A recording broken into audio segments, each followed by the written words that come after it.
RCF. Nous sommes en compagnie du chanoine Tony Frison, qui est le vicaire épiscopal pour Bruxelles. Bonjour Tony. Bonjour Enzo. Alors bien sûr, les chrétiens croient beaucoup que le Christ est ressuscité, et c'est le fondement même de la foi chrétienne, mais on vit dans une ville comme Bruxelles qui est très internationale. Il y a des gens qui croient un peu de tout, même par rapport à la résurrection.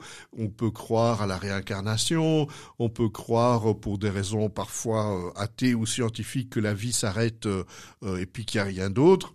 Mais pourquoi croyez-vous que des chrétiens à Bruxelles devraient encore mettre la résurrection au centre de leur vie ? La question n'est pas banale, évidemment. La question même se trouve au centre de notre foi. Oui, parce que la résurrection, c'est le centre de notre foi. Tout commence le matin de Pâques. Tout a commencé le matin de Pâques. Le Christ était mort sur la croix.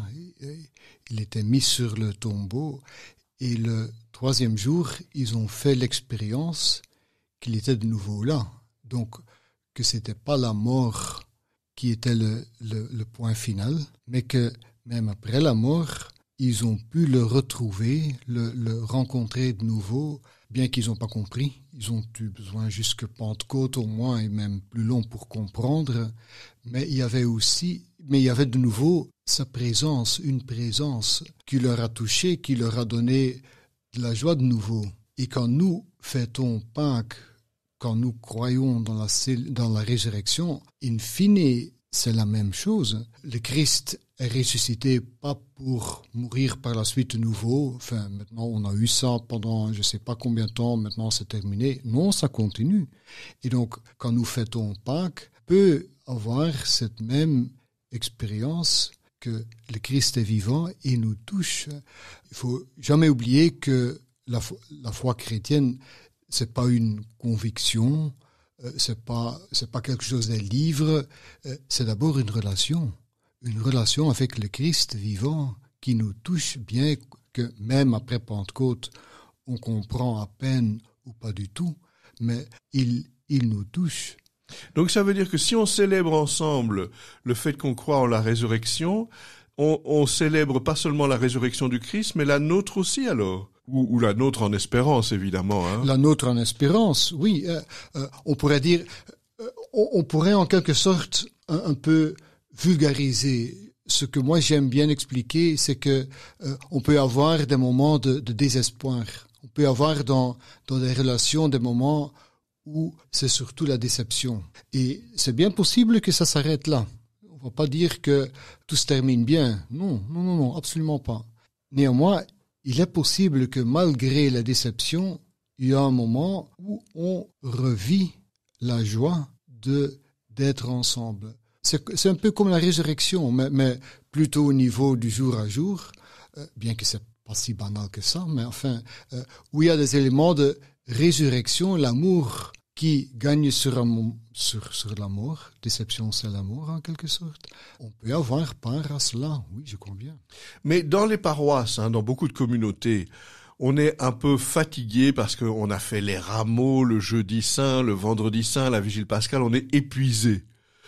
Et on a l'impression que parfois, disons, le temps pascal est un peu calme, qu'on ne fait rien, mais ça a l'air un peu contradictoire.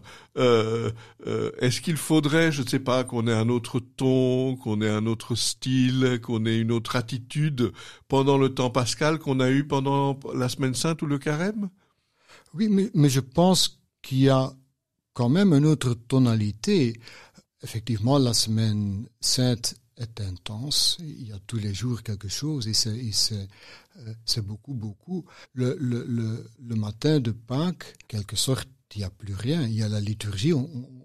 Mais très calme. C'est très calme. Et comme je dis, ça prend 7 semaines, 50 jours avant Pentecôte, avant que ça commence à éclater. Mais entre-temps, on a besoin du temps pour comprendre. Au début, les élèves, les disciples le voyaient, dit l'Évangile, mais il y en avait qui doutaient encore. Ils le voyaient, mais ils doutaient encore. Donc il y a toujours ce clair-obscur pendant 7 semaines, et ce n'est qu'après le 50 jours, ce n'est que le 50e jour que c'est la Pentecôte, et que là, ils comprennent, oui, il est vivant et il nous envoie. Alors, on a parfois, disons, des comparaisons avec la nature. Peut-être moins dans une ville comme Bruxelles, mais il y a quand même des parcs, il y a quand même des jardins, il y a quand même la nature qui sera à l'époque du printemps, disons, pour faire simple. Est-ce que vous voyez un rapport entre ressusciter et puis ce printemps de la nature, ou bien est-ce qu'il faut faire attention aux comparaisons? Comment est-ce que vous le penseriez? Si ça aide les gens à comprendre, je suis pas opposé. Pourquoi serais-je? Néanmoins, la nature n'est pas morte. Pendant l'hiver, oui, les arbres se mettent dans un état, je ne vais même pas dire presque mort, mais l'apparence. La vie est réduite, mais à l'intérieur, il y a toujours une vie. Il y a une différence entre un arbre en hiver et un arbre mort. C'est pas la même chose. Et pour moi, la résurrection, c'est pas on était presque mort, tu sais, on est presque mort, et là, le dernier truc, et ça a repris. Hein. Pour moi, la résurrection, c'est on était mort, c'était terminé, il n'y avait plus de force, on était épuisé, c'était terminé. Et alors, du coup, et ça vient de, je ne sais pas où, comme croyant, j'oserais dire, peut-être de Dieu lui-même, mais je ne sais pas d'où, et la vie a repris, a recommencé. C'est plus fort que la nature pour moi. Alors, l'autre hasard aussi, mais ça c'est vraiment un hasard, je dirais, de 2024, c'est que les musulmans vont avoir, presque en même temps que le carême, le ramadan, et quelques jours après Pâques, il va y avoir la fin du ramadan. Est-ce que en tant que chrétien qui croit à la résurrection, on a quelque chose à leur dire, ou bien on devrait avoir une autre attitude? Comment est-ce que vous voyez ce dialogue des chrétiens qui croient en la résurrection avec ces musulmans qui, disons, vont terminer le ramadan? Je pense que les fêtes en soi, le contenu des fêtes est différent, mais c'est pas grave. On fait d'autres choses et par hasard, cette année, ça tombe plus ou moins la même période, mais en tout cas, on peut partager la joie. Et donc, souhaiter des bonnes fêtes et éventuellement fêter ensemble, bien que les choses qu'on fête sont pas tout à fait identiques, pourquoi pas? Et on peut même dire, in fine, on fête la même chose dans le sens que on fête la bonté de Dieu, dans toutes circonstances, Dieu qui donne vie, mais ça s'articule d'une autre manière, et donc il faut pas confondre, mais dans le fond, on est devant le même Dieu qui donne la vie, qui est à la base de notre existence.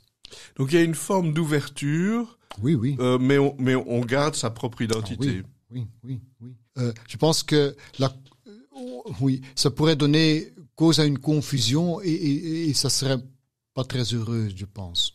Alors, évidemment, il y a certaines paroisses qui sont plus concernées par le rapport avec les musulmans que d'autres, hein, c'est clair. Et on pense au Kerkebeek, ou on pense à d'autres paroisses, à Anderlecht ou à Molenbeek. Donc, elles auront leurs propres défis, j'imagine. Alors, un autre défi, ce sont les communautés, je dirais, orientales, ou les communautés qui ont un calendrier un peu différent du nôtre. Dans Bruxelles, il pourrait arriver qu'en fait, on n'est pas tout à fait le même calendrier pour la fête de Pâques, notamment avec des églises orientales. Est-ce que ça nous pose problème qu'on n'ait pas ce même calendrier, qu'on n'est pas tous d'accord sur la date de Pâques? Qu'est-ce que vous diriez? Est-ce que ça pose problème? Pour moi, c'est pas l'idéal, évidemment. Non, ça pose pas de problème. On a l'habitude, depuis des années, il y a 2 dates, le calendrier julien et le calendrier grégorien. Le nôtre, c'est le grégorien. Julien, le calendrier julien, il fête Pâques plus tard, quelques semaines plus tard. Pas seulement les orthodoxes, mais aussi, il y a aussi des catholiques orientaux. Pas tous, mais il y en a qui suivent ce calendrier-là. Évidemment que ce serait, dans le meilleur des mondes, mieux si on aurait la même date pour fêter ensemble Pâques. Oui, ça c'est pas encore pour maintenant, peut-être pour l'avenir. Et donc maintenant on fête 2 jours différents. Ça arrive rarement, mais ça arrive que c'est le même jour. Et alors la joie est plus grande encore. Mais parfois il y a une semaine de décalage. Et alors ils fêtent le dimanche des Rameaux et nous fêtons Pâques. Oui, c'est un peu spécial, mais enfin oui. On peut être ouvert d'esprit. Oui. en tout cas. Je rappelle que nous étions en compagnie du chanoine Tony Frison, qui est le vicaire épiscopal pour Bruxelles. Merci beaucoup Tony, à bientôt. À bientôt.